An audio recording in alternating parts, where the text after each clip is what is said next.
literatura Juan Javier Ortigosa, con nuestro cuadernillo en la mano y esa incertidumbre de saber qué nos va a contar hoy este poeta que tenemos hoy aquí. Hoy lo hacemos de la mano de Luis García Montero, y no es la primera vez, porque ya estuvo compartiendo su poesía con nosotros allá por el año 2001. Yo sé que algunos de vosotros estaréis expectantes por saber qué se esconde entre las páginas de este cuadernillo, pero por otro lado también entiendo que a la mayoría os resulte indiferente. Y sin embargo sé que si escucháis y prestáis hoy atención, vuestra actitud cambiará al salir del gimnasio. Porque yo he estado donde estáis vosotros 4, 5, 6, no sé cuántas veces, pero sí muchas ediciones. Y desde luego para mí era mucho mejor asistir a un aula de poesía que dar una clase de matemáticas, de lengua o de inglés. Pero la poesía a mí no me convencía como quizá hoy nos convenza a vosotros. Versos, pensaba, metáforas, estrofas y un montón de recursos lingüísticos que yo los veía más que enrevesados. Qué sinsentido, qué cursilería, pensaba. Y sin embargo ahora digo, qué ingenua. Porque la poesía es mucho más que eso. La poesía no tiene límites y eso es lo mejor. No es solo un tumulto de palabras bien colocadas que de tal manera suenen bien, no. La poesía va mucho más allá. Y no todos los poetas se lo ponen tan difícil al lector como lo hizo Góngora. La poesía se trata, como nos enseñan a nosotros y como ponen los libros de texto, de una manifestación de la belleza o del sentimiento estético por medio de la palabra. Pero ojo, en verso o en prosa. Y esto, compañeros, lo hacéis vosotros cada día. De una u otra manera, todos alguna vez intentáis expresar vuestros sentimientos de una forma bonita, de una forma que llegue. Y yo lo sé porque no lo hacéis en otro sitio que en las redes sociales. Eso también es poesía. De calidad o no, bueno, habrá quien lo discuta, pero todos tenemos inquietudes, preocupaciones, recuerdos, anhelos, deseos e inspiraciones que tratamos de manifestar. La poesía es un duendecillo que todos poseemos en nuestro interior, al que muchos se niegan a sacar y al que a otros no le prestan la mayor atención. Pero está, yo aseguro que está. Decía Miguel de Cervantes, el año que es abundante de poesía suele serlo de hambre. No es trasladable a lo que ocurre hoy. En situaciones como esta valoramos cualquier detalle. Las circunstancias nos invitan a reflexionar. Aquellos que mantenían sus mentes ocupadas en otros afanes comienzan a ser críticos. A ver la esencia de las cosas, la simplicidad de lo bello frente a esa complejidad de la que solíamos hacer uso. La poesía, tanto leerla, escribirla como escucharla, es una tarea estimulante, pero se disfruta especialmente cuando nosotros nos vemos reflejados en ella y más aún cuando se considera como propia. Sin embargo, a casi nadie estoy segura que se le ocurre coger un libro y ponerse a leer, pero a veces el azar pone a la poesía en nuestro camino, como ocurre hoy con esta visita de Luis García Montero. Una vez más, el azar nos ha vuelto a sorprender.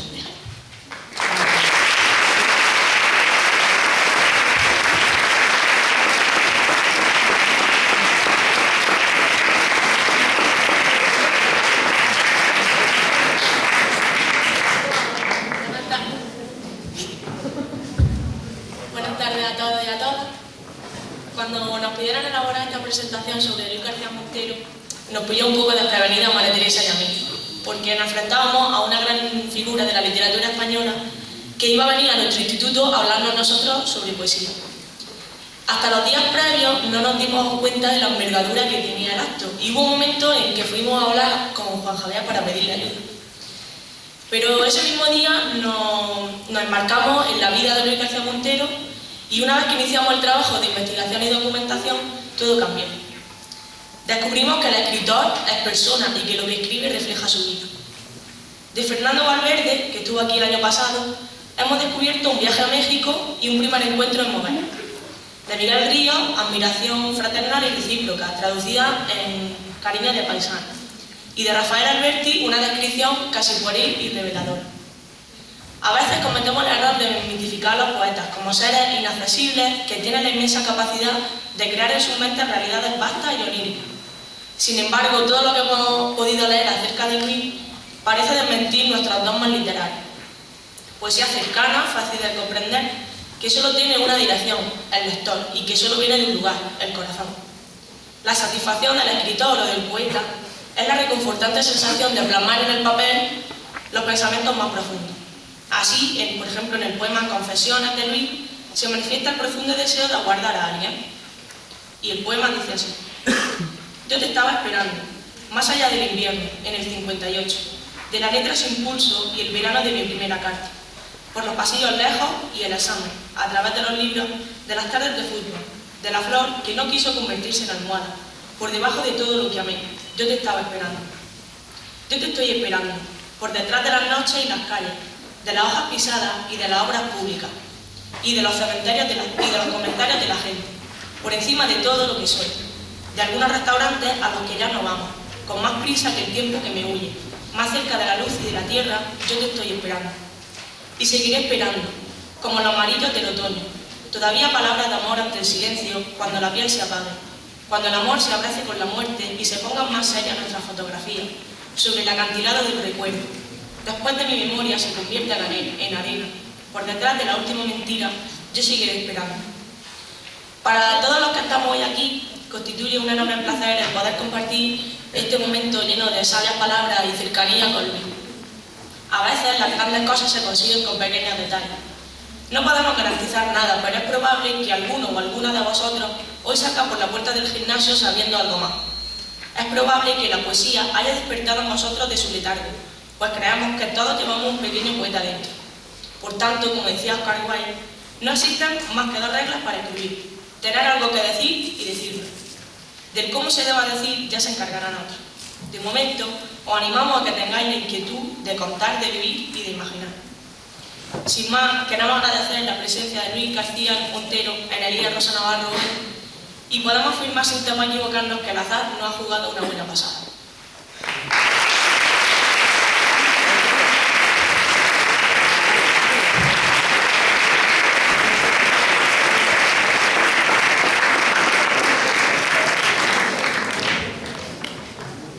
Bueno, muchas gracias en primer lugar a mis dos presentadoras de lujo. Es difícil encontrarse dos presentadoras como ellas. Muchísimas gracias. Gracias al instituto, a los profesores por la invitación, y a mi amigo Juan Javier Ortigosa por su dedicación a la poesía y por su generosa amistad. Si os parece bien, yo puedo explicar brevemente por qué escribo poesía, por qué empecé a escribir poesía, qué entiendo yo que es la poesía. Leo algún poema y después podemos abrir un coloquio por si alguien quiere preguntar alguna cosa que le interese. Mirad, yo escribo poesía porque mi padre tenía la costumbre de leer en alto sus poemas preferidos. Mi padre, siendo yo muy niño, me leía, por ejemplo, La canción del pirata de Espronceda, que seguro que la habéis estudiado en clase.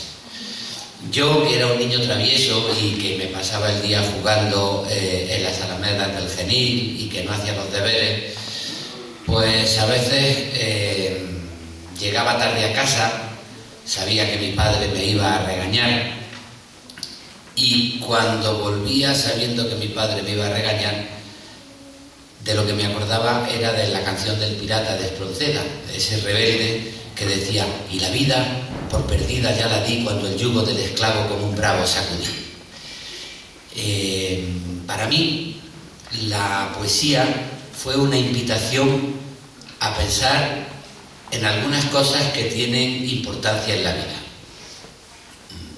Espronceda había escrito un poema para explicar que él era una persona muy rebelde, era un romántico, participó en revoluciones, estuvo en las barricadas, combatió al rey, luchó por una sociedad mucho más libre, y para ejemplificar su rebeldía tuvo la oportunidad de escribir sobre una figura, un pirata, que representó su rebeldía pero al mismo tiempo que me permitía a mí identificarme con ese pirata para descubrir mi propio sentimiento de rebeldía. La literatura es como un espacio público, es como una plaza donde se reúne un autor y un lector. El autor, cuando escribe, aprende mucho de sí mismo poniéndose en el lugar del lector. Yo tengo este sentimiento, a ver cómo lo cuento para que me entiendan. Y al ponerme en el lugar del lector, un lector ideal que está sobre la mesa, pues tengo que organizar mis sentimientos y aprendo muchas cosas de mí mismo. Como lector ocurre igual. Yo cuando leo me pongo en lugar del autor o en lugar de su personaje, el pirata de Espronceda, y al ponerme en el lugar del autor o del personaje aprendo muchas cosas de mí mismo.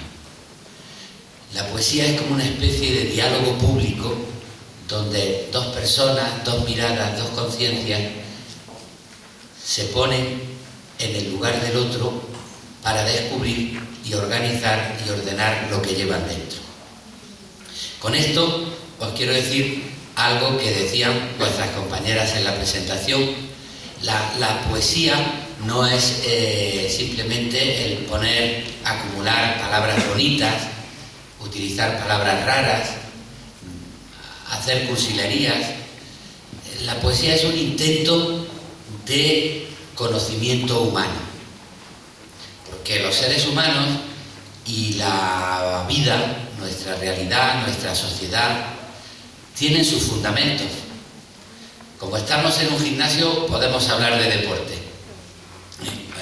A quien no le gusta el fútbol, cuando ven un partido de fútbol, pues lo que ven es a 22 personas mayores en pantalón corto y pegándole patadas a un balón. Qué tontería esa gente corriendo sin ton ni son y pegándole patadas a un balón.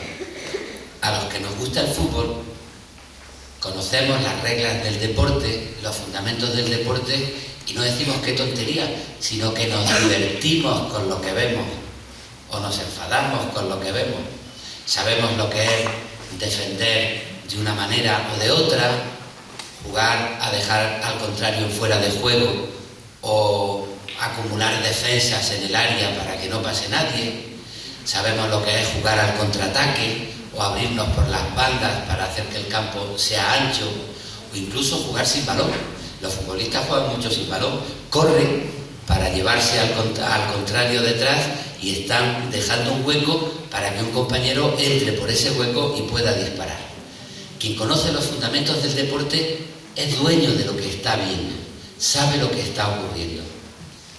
Pues bueno, la vida tiene también sus fundamentos, tiene también sus reglas, y la literatura, las humanidades en general, sirve para conocer los fundamentos de la vida, lo que significa el ser humano. En nuestra sociedad la técnica es muy importante, la ciencia es muy importante. Gracias a la técnica y a la ciencia hemos avanzado mucho, tenemos una vida más digna, tenemos más comodidades, tenemos remedios para enfermedades, pero además de la técnica y de la ciencia, no conviene olvidar de que todos los aparatos, todos los instrumentos, todos los inventos, todas las investigaciones, las utilizan los seres humanos. Y para que haya buen uso de la ciencia y de la técnica, tiene que haber seres humanos que sepan darle buen uso, que tengan la conciencia de utilizar los conocimientos al servicio de la dignidad de los seres humanos, del diálogo entre los seres humanos, y no al servicio de la destrucción, de la guerra, de los negocios, de las estafas, de la explotación, que hacen a unos muy ricos y a otros muy pobres, muy pobres. Bueno, pues los humanistas nos dedicamos a eso. Yo no creo en la lucha entre ciencias y humanidades, porque creo que para el ser humano la técnica, la ciencia y las humanidades son fundamentales. Lo que sí creo es que no podemos olvidar las humanidades, porque después será la conciencia del ser humano la que utilizará los inventos técnicos, la que desarrollará las investigaciones científicas. Y la poesía especialmente reclama el conocimiento de la intimidad humana, lo cual es fundamental para hacernos dueños de nuestras propias opiniones. A mí una de las cosas que me ha enseñado la poesía es que no podemos confundir sinceridad con espontaneidad. Hay mucha gente que por decir lo primero que se le ocurre se cree que es muy original, y a veces cuando decimos lo primero que se nos ocurre estamos repitiendo como loros lo que flota en el ambiente, lo que han pensado otros por nosotros, y nosotros lo repetimos como loros. Eso nos pasa en la vida cotidiana. Muchas veces opinamos en caliente también, estamos enfadados con una amiga, con un amigo, le decimos una barbaridad y después le pedimos perdón y dice: oye, mira, esto lo he dicho sin pensar, la verdad es que no pienso eso de ti, discúlpame, es que estaba caliente. Eso ocurre mucho en la vida. Con esto quiero decir que para ser dueños de nuestras propias opiniones, de nuestros propios sentimientos, de nuestra propia mirada, de nuestras relaciones con los demás, conviene que nos demos tiempo a nosotros mismos para hacernos dueños de nuestras opiniones y de nuestros sentimientos. Y para mí hoy, en este mundo de prisas en las que vivimos en el tiempo del riesgo, de la especulación inmediata, del negocio inmediato, del titular de periódico inmediato, del dogma inmediato, la poesía significa sobre todo un ejercicio que exige cierta lentitud y que pide cierto tiempo para pensar en nosotros mismos, en lo que sentimos, en lo que somos y en cómo lo vamos a ordenar para hablar con los demás.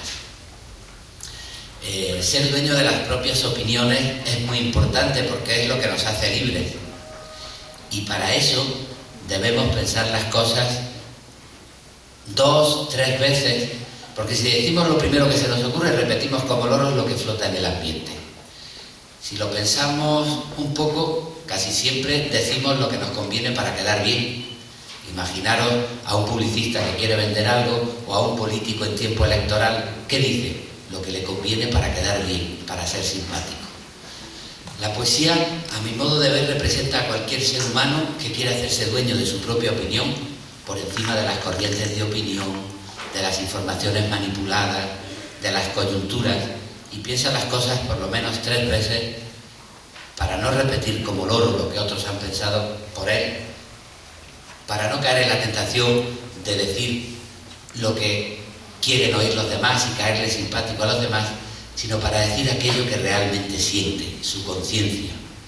Y la verdad no es un punto de partida, es siempre un punto de llegada.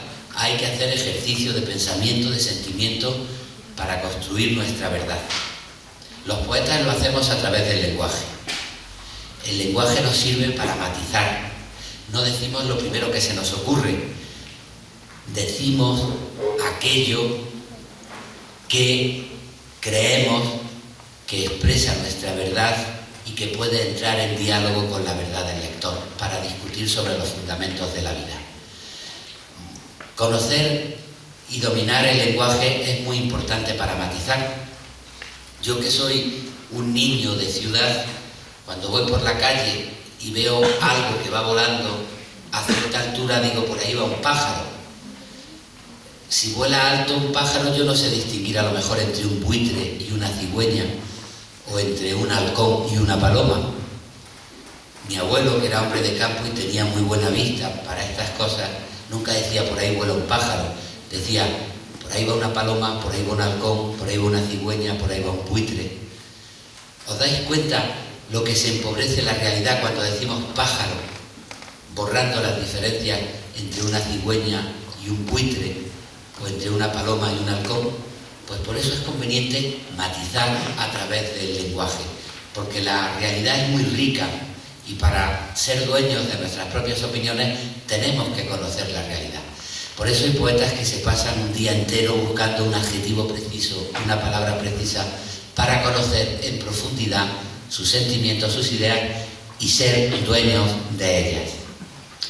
Aparte de eso, la poesía, que reivindica la propia conciencia, quiere establecer un diálogo con el lector. no es un ejercicio egoísta. No reivindicas tu individualidad para quedártela encerrada en ti mismo con egoísmo. Quieres aprender tu punto de vista, ser como eres, para dialogar con el otro y establecer un diálogo. Por eso, cuando escribimos, los poetas no hacemos un desahogo donde decimos lo primero que se nos ocurre, sino que elegimos las palabras para decir de qué manera puedo establecer yo un diálogo con el lector. Imaginaros que habéis salido por la noche, que vuestros padres os han dado permiso para volver a casa a las 12 de la noche. Y a lo mejor, pues llegáis a casa a las 5 de la mañana. Volvéis a casa como yo volvía cuando volvía de jugar sin hacer los deberes en el río Genil a mi casa. ¿Qué regañina me va a caer? Y a lo mejor tenéis una buena excusa. Imaginaros que en Olula se ha declarado un incendio y que habéis estado toda la noche salvando viejecitas para que no mueran devoradas por las llamas. Es posible, pero cuando volvéis a casa no solo conviene que tengáis esa verdad, sino que también la contéis con las palabras precisas para que vuestro padre o vuestra madre se las crea, porque si no se las cree, aunque hayáis estado toda la noche salvando viejecitas, os va a caer una regañina tremenda. En la literatura, en la poesía, no solo es importante tener una verdad, conquistar una verdad, ser dueño de tus propias opiniones. Es importante también trabajar las palabras para que el lector se crea esa verdad y se pueda establecer un diálogo sobre los fundamentos de la vida. A eso nos dedicamos los poetas, a buscar en profundidad las cosas importantes del ser humano, las cosas que nos permiten relacionarnos con dignidad con los demás. Os leo un poema que se titula Mujeres. Es un poema que yo escribí hace mucho tiempo, hace más de 20 años, un poema que lo escribí porque me pasó una anécdota que me ayudó a reflexionar sobre la vida. El poema no está en el cuadernillo, me parece. Ahora leo otro poema del cuadernillo. Pero voy a leeros el poema Mujeres porque creo que ejemplifica bien lo que quiero decir. Hace muchos años yo pasé la noche en casa de una amiga y a la mañana siguiente la amiga me dijo: acompáñame al trabajo. Y yo me levanté con ella y la acompañé al trabajo. Iba en un autobús y el autobús se acercó a una parada en la parada estaba llena de hombres y mujeres como mi amiga, que se habían levantado para ir a trabajar sin más tiempo que lo de darse una ducha y un alisón en el pelo y enseguida ir a trabajar. Cuando las mujeres que estaban en la parada se subieron al autobús, dejaron al descubierto en la marquesina una campaña publicitaria de ropa interior que protagonizaba una actriz que a mí me gusta mucho, Maribel Verdú. Es guapa Maribel Verdú. Pues imaginaros a Maribel Verdú publicitando braguitas y sujetadores. ¿Cuál es la primera reacción que yo tuve? ¡Qué buena está! Pero después tuve una segunda reacción que yo creo que tiene mucho más que ver con la poesía, con el conocimiento de los fundamentos de la vida, de lo que significa el ser humano.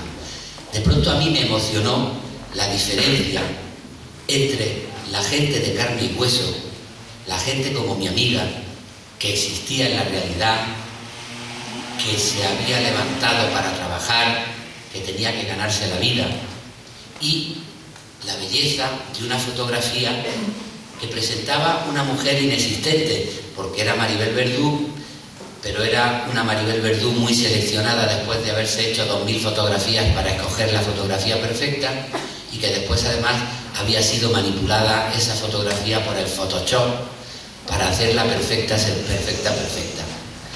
Y entonces yo me emocioné viendo como muchas veces las realidades virtuales, las construcciones de la publicidad, las mentiras, servían para tapar la experiencia de carne y hueso de los seres que realmente existen.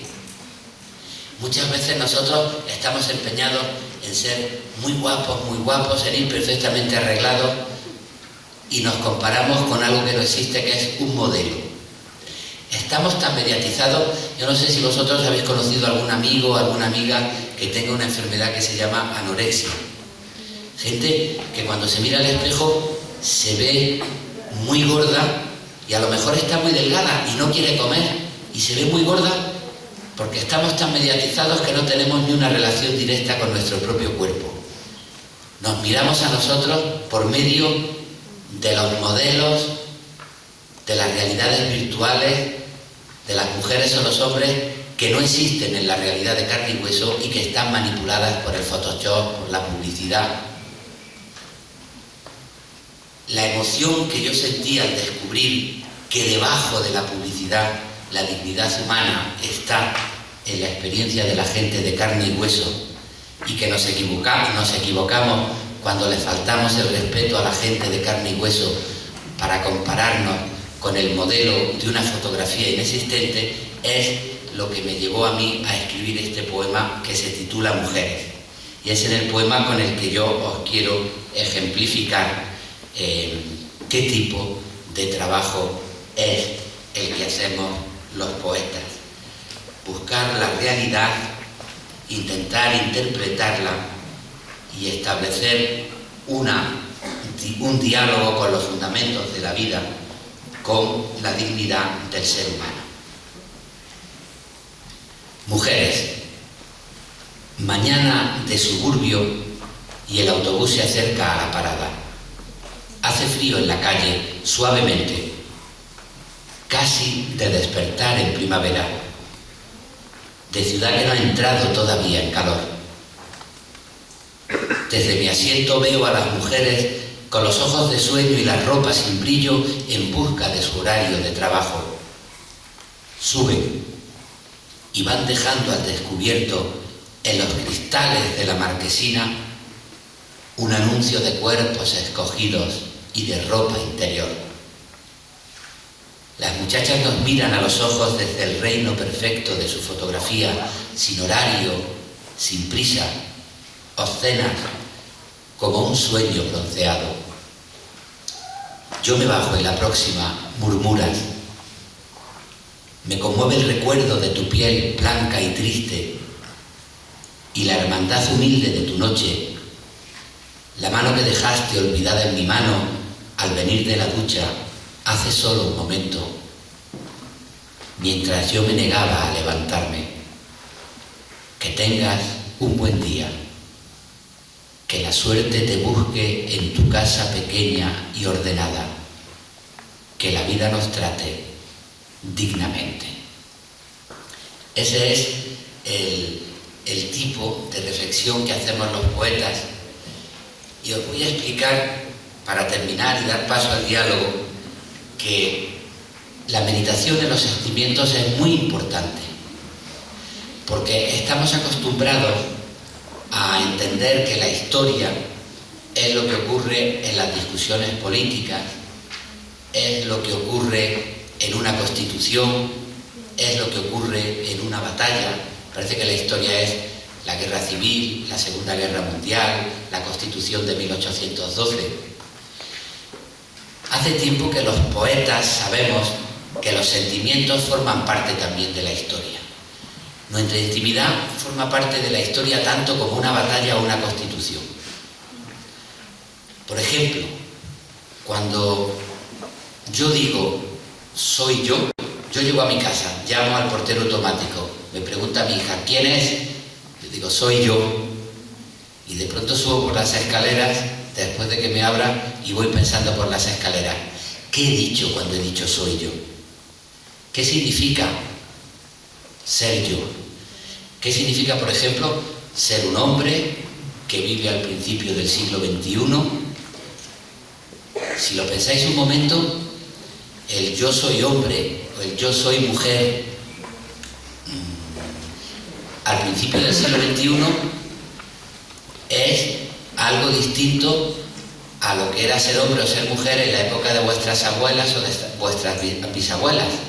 Las ideas que vosotros vais teniendo sobre lo que significa la sexualidad, sobre lo que significa el amor, sobre lo que significa el papel del hombre en la sociedad, sobre lo que significa el papel de la mujer en la sociedad, sobre lo que significan las relaciones entre hombres y mujeres en la sociedad, sobre lo que significa, por ejemplo, el respeto que merece gente que tiene una sexualidad determinada. Todas esas cosas que forman parte de nuestro yo y de nuestra intimidad eran muy distintas en la época de vuestras abuelas que en vuestra época. ¿Por qué? Porque los sentimientos son históricos también. Y lo mismo que van avanzando los coches o van avanzando las técnicas, pues avanzan también los sentimientos. Y por eso meditar sobre los sentimientos es una tarea más del progreso humano. Porque progresar es tratarnos con respeto y ir poco a poco consiguiendo una vida más libre. Si a vuestra bisabuela le hubieran dicho que una mujer no tiene que quedarse en su casa encerrada trabajando para su marido, sino que puede tener una vida pública, vuestra bisabuela hubiera dicho ¿qué barbaridad es esa? Hoy a vosotros os dicen que una mujer tiene que quedarse encerrada en su casa trabajando para su marido y vosotros pensáis ¿qué barbaridad es esa?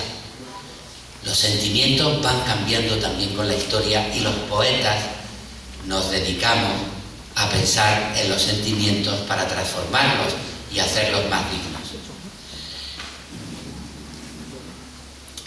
Acabo leyendo un poema que está en el cuadernillo, que es el primero del cuadernillo, y que yo escribí viendo a mi hija estudiar inglés. Y estaba mi hija repitiendo esas frases que nos aprendemos de memoria cuando estudiamos un idioma. Me llamo tal, me llamo Luis, vivo en Madrid, tengo tantos años, buenos días, buenas noches. Los primeros elementos de un idioma.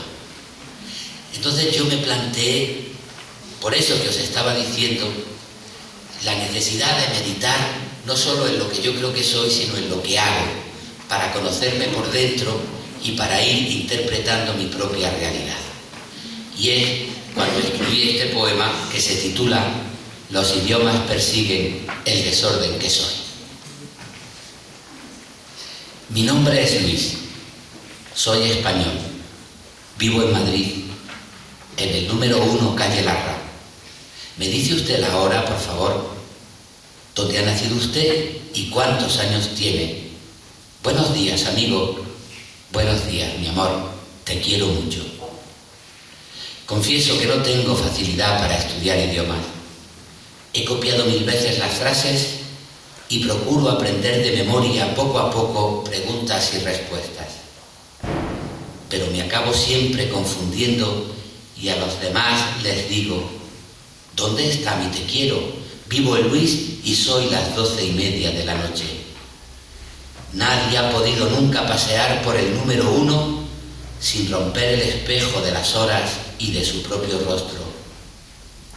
Me dice, por favor, ¿qué significan el tú y el yo, la edad y la palabra España?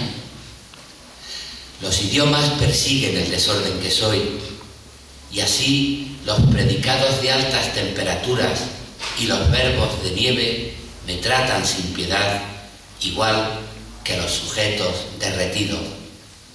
No me resulta fácil, pero a veces entiendo la nostalgia de orden que tienen mis poemas. Bueno, y nada más. Estas son las cosas que yo quería contaros y ahora, si queréis, pues podemos...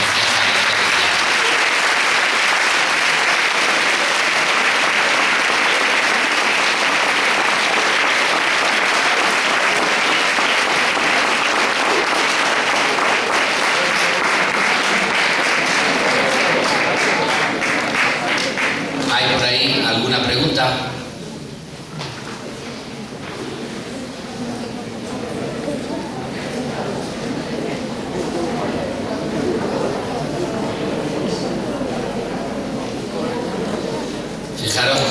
normalmente en nuestras conversaciones utilizamos elementos poéticos y metáforas.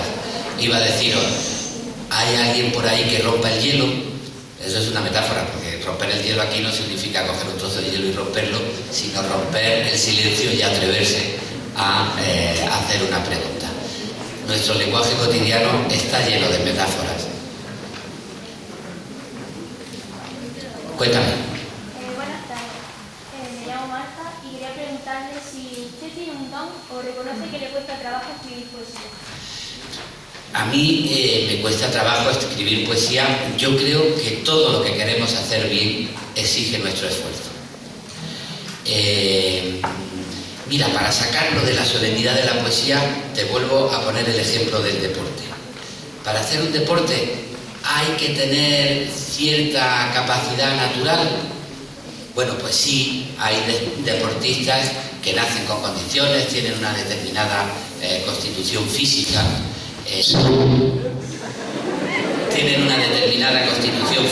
Tienen resistencia física.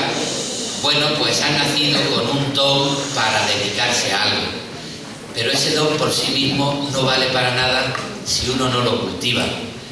Tú puedes ser muy buena,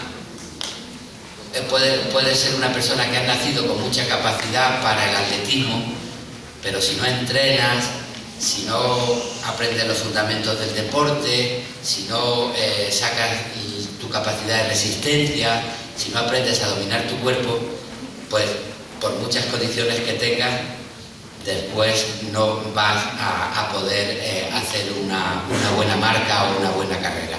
Con la poesía pasa lo mismo. Si tú no te esfuerzas en aprender, en leer, en conocer la tradición, en conocer los recursos del lenguaje, aunque hayas nacido con mucha imaginación, después no vas a poder sacar todo el partido que llevas en ti mismo, ¿no? Y bueno, la verdad es que el esfuerzo no te asegura nada. Hay gente que está muy bien entrenada en algo y de pronto sale y no da pie con bola. Y hay un futbolista muy bien preparado, pero un día sale y no es su partido, y a lo mejor otro día sale y es su partido. A los escritores nos pasa lo mismo. Hay veces que rompemos mucho porque no nos sale nada, y otras veces que de pronto dice, uy, pues me ha salido. Pero lo que me parece indiscutible es que es muy difícil que nada te salga bien si tú no te has esforzado en prepararte y en tomarte en serio tu propio trabajo.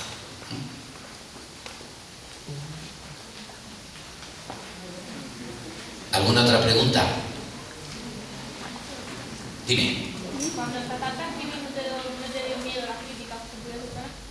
Bueno, mira, cuando yo empecé a escribir en mi casa, y empecé a escribir porque me lo pasaba bien, porque me sentía poeta, porque me habían deslumbrado los poemas que mi padre me había leído o que yo después había leído, y yo quería imitar eso que me gustaba tanto.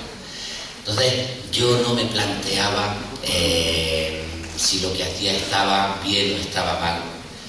Incluso cuando empecé a tomarme en serio la poesía, yo lo que me planteaba era la inmortalidad. Iba a ser un genio, lo iba a hacer todo estupendo, la historia hablaría de mí.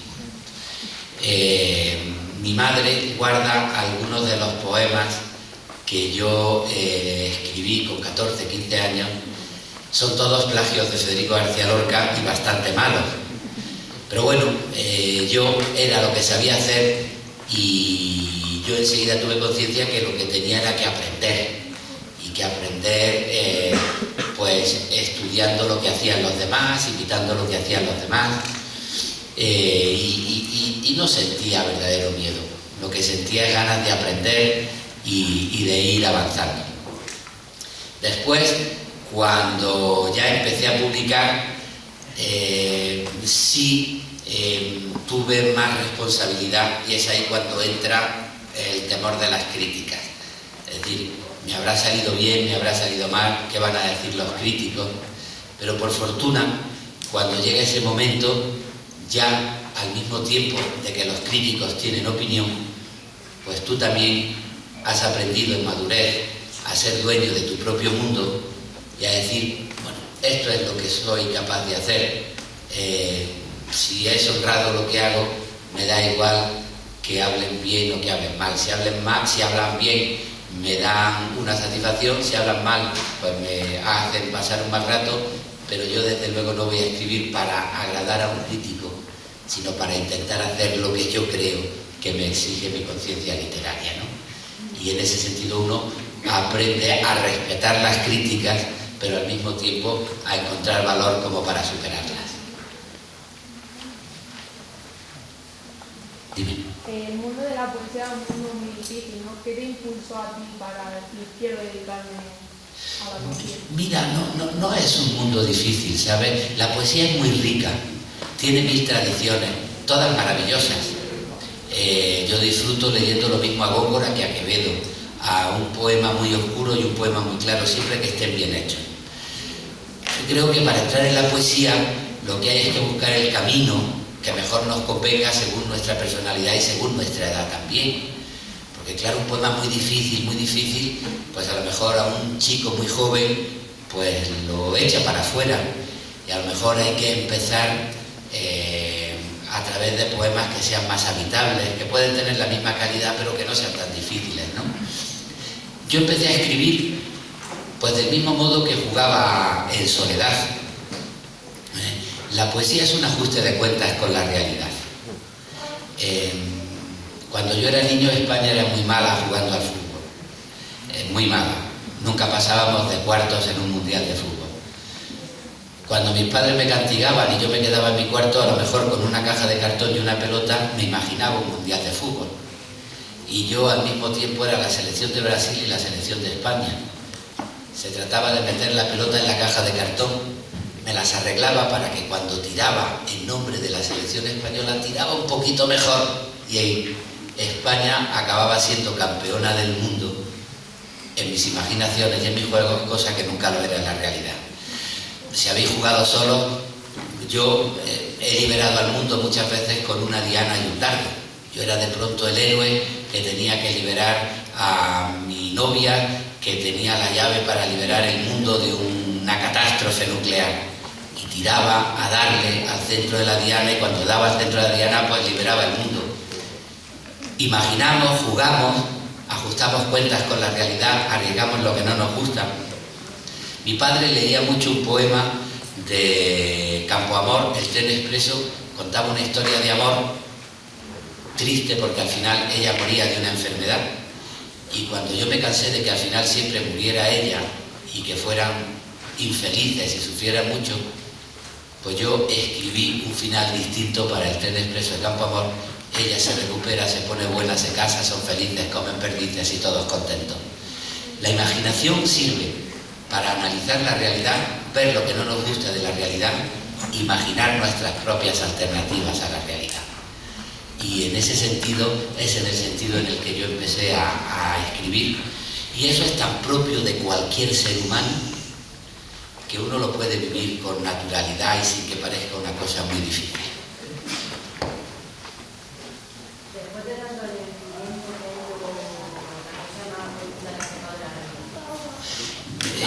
El final de la pregunta no la he oído. Después de tantos años escribiendo, ¿qué es lo que es? Después de tantos años escribiendo, que lo más profundo que ha sacado de la realidad, ¿qué es? Algunas cosas me ha enseñado la poesía, otra gente las aprende desde su oficio. Desde mi oficio de poeta, yo he aprendido que la verdad no es un punto de partida, que no podemos identificarnos con lo primero que se nos viene.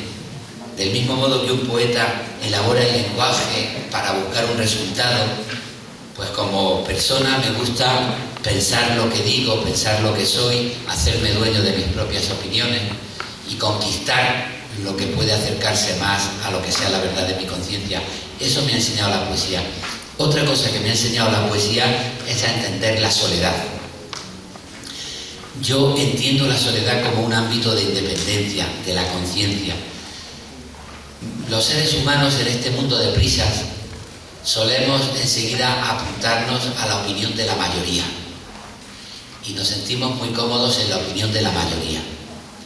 A mí la poesía me ha enseñado es que no podemos poner por encima de nuestra propia conciencia ningún dogma y ninguna opinión, sea del signo que sea. Hay gente que sobre su propia conciencia pone un dogma nacionalista y obedece a la patria. Hay quien sobre su propia conciencia pone unas ideas políticas y obedece al partido.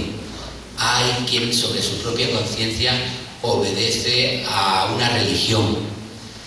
Bueno, a mí lo que me ha enseñado la poesía es que el ser humano debe obedecer solo a su propia conciencia, aunque participe en la ilusión colectiva de una idea política, de una idea religiosa, de una idea reaccional, y que para participar en las ideas colectivas es bueno aprender a quedarse solo. Cuando las opiniones mayoritarias entran en choque con tu propia conciencia, aunque sean las ideas de los tuyos, es bueno aprender a decir no y a quedarte solo. Eso a mí me lo ha enseñado la poesía. Defender la independencia, aunque para eso tenga que asumir un ámbito de soledad y de lentitud en el pensamiento, y aunque a veces me cueste la incomprensión de los demás. Sí. Hola, buenas. ¿Cómo es su relación poética al estar casado con una escritora? Pues es muy buena relación. Es lo mismo que cuando están casados dos médicos o cuando están casados dos abogados. Hablamos de muchas cosas. Quién va a llevar a la niña al colegio, quién hace la compra hoy, como cualquier pareja, pero al mismo tiempo nos comentamos cosas de nuestro oficio. Yo cuando escribo un poema enseguida se lo dejo que lo lea para que me diga las cosas, porque hay muchas veces que uno tiene una idea en la cabeza que no ha sabido ponerla en el poema, y las cosas para que funcionen en literatura tienen que estar en el poema, no en tu cabeza. Y entonces está muy bien tener una mirada que diga, oye, pues esto que querías decir aquí no queda muy claro. Ella, cuando escribe una novela, pues me pregunta o me da la novela cuando la acaba para que yo la lea, y parte de nuestras conversaciones pues son las propias de un oficio que compartimos. También nos ayuda mucho a entender al otro, porque cuando uno está escribiendo y está ensimismado, uno aprende a respetar el silencio de otro. ¿Te acuerdas de ese verso de Pablo Neruda que decía, me gusta cuando callas porque estás como ausente? Eso no significa negarle la palabra al otro, significa aceptar el silencio del otro cuando el otro está como ausente pensando en sus cosas. Y hay muchas veces que Almudena está pensando en su novela y yo le hablo y no me está escuchando, y en vez de enfadarme, pues me acuerdo de mí cuando estoy con un verso en la cabeza y no escucho a nadie que me está preguntando.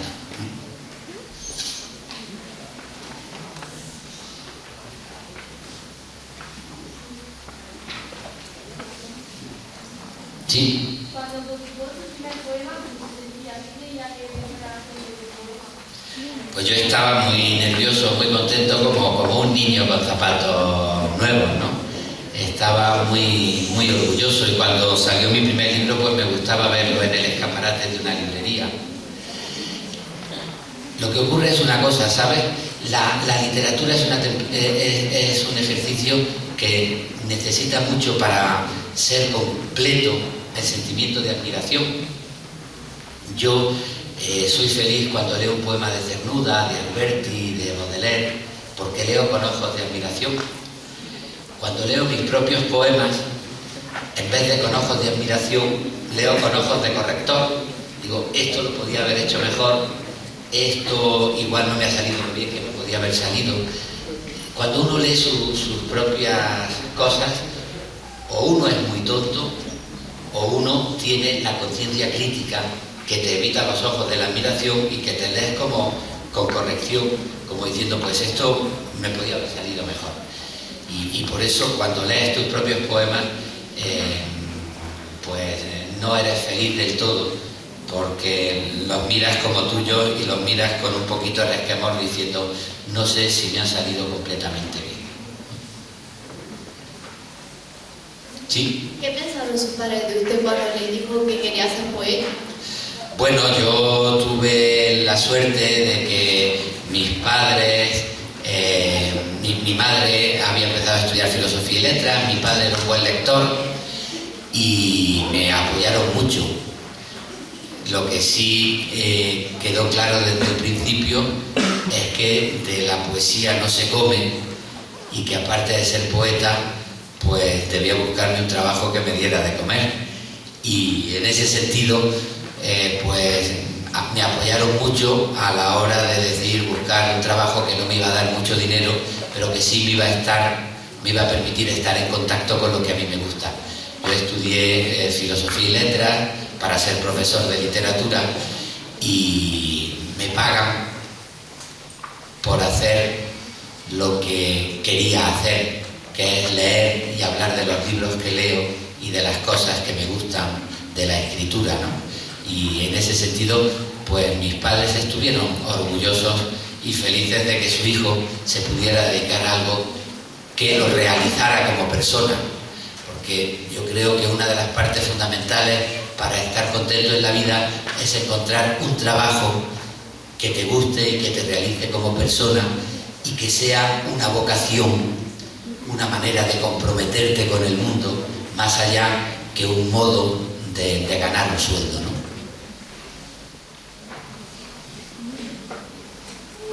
¿Qué es lo que te impulsa a seguir escribiendo todos los días? A mí, para seguir escribiendo todos los días, me ayuda que la poesía es el modo que yo tengo de relacionarme con el mundo. Es mi oficio. Yo he aprendido de la poesía con una conciencia un poco artesanal. Lo mismo que un artesano tiene discípulos que aprenden el oficio, que después ellos, cuando maduran, se lo enseñan a los demás, pues yo he tenido la suerte de haber aprendido la poesía con maestros que me han enseñado la artesanía del poema. Rafael Alberti, Ángel González, Jaime Gil de Viedma han sido maestros que a mí me han enseñado el oficio. Y yo antes hablaba de vocación. Del mismo modo que un buen médico no es solo el que sabe mucho de medicina, sino el que trata bien a los enfermos, el que quiere hacer más digna la vida de los enfermos, el que quiere comprometerse con los enfermos. Pues para mí la literatura no es saber mucho, ni saber poner una nota al pie de página, ni saber muchas fechas de escritores. Es mi modo de comprometerme con el pensamiento humano. Es una vocación, es mi oficio. Y eso es lo que hace que para mí vivir sea inseparable de llevar a cabo mi vocación todos los días. ¿Sí? ¿Con cuántos años escribiste tu primer poema? Pues el primer poema, pues, ese que contaba del final del Tren Expreso, pues a lo mejor tendría 12, 13 años. Fue a partir de los 15, 16 cuando empecé a escribir disciplinadamente, teniendo la sensación de que poco a poco me sentía poeta y quería educarme como poeta. ¿Por qué está especializado en el género literario y no en otro? Bueno, la verdad es que yo me siento sobre todo poeta porque entré en el relato, en saber que la imaginación tiene un planteamiento, un nudo y un desenlace, de que existen historias y que tenemos que pensar en sus finales. Yo me acerqué a ese mundo a través de la poesía. Mi padre tenía unos gustos tradicionales, eran unos poemas que tenían planteamiento, nudo y desenlace, y esos poemas fueron mis historias de aventuras, mis primeras novelas de aventura, y por eso entré en la poesía, que después me fascinó, sobre todo con la lectura de García Lorca, de Rafael Alberti, de Antonio Machado, y entré en la poesía por admiración también. Después he ido indagando por distintas necesidades de la vida, por distintas curiosidades de la vida en otros géneros. He hecho teatro, he hecho ensayo, como algo propio de mi dedicación a la enseñanza. He escrito también novela, pero sobre todo me siento poeta porque fue a través de ese género como yo entré en la poesía.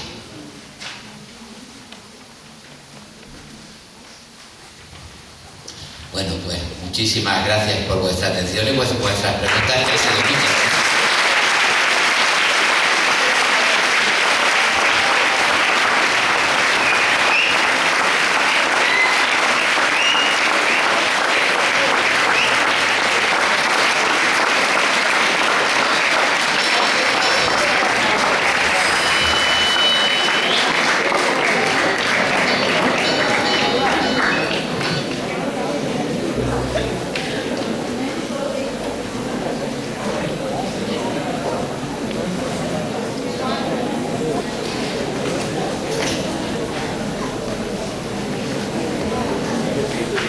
Bueno, a continuación, para finalizar el acto, aquí tenemos un grupo de cantantes. La verdad que en el centro la música está rompiendo, ¿no? Y van a cantarnos dos poemas de Luis. Uno, creo que fue versionado por Quique González y que lo cantaba Enrique Urquijo, aunque tú no lo sepas. Aquí ha hecho una versión especial, que la ha cambiado un poco. Y a continuación van a cantar, no sé si ese es el orden, van a cantar otro poema, lo ha arreglado directamente José Jiménez y Pedro Montesirín, que se titula Disciplina Secreta, que es uno de los poemas que están ahí ilustrados. El de Aunque tú no lo sepas lo va a cantar Lucía y el de Disciplina Secreta lo va a cantar Patricia. Pues vamos a ver.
Esperamos que de verdad os hayan llegado las palabras de Luis y que os hayáis sentido identificados en todo esto que hemos hecho hoy.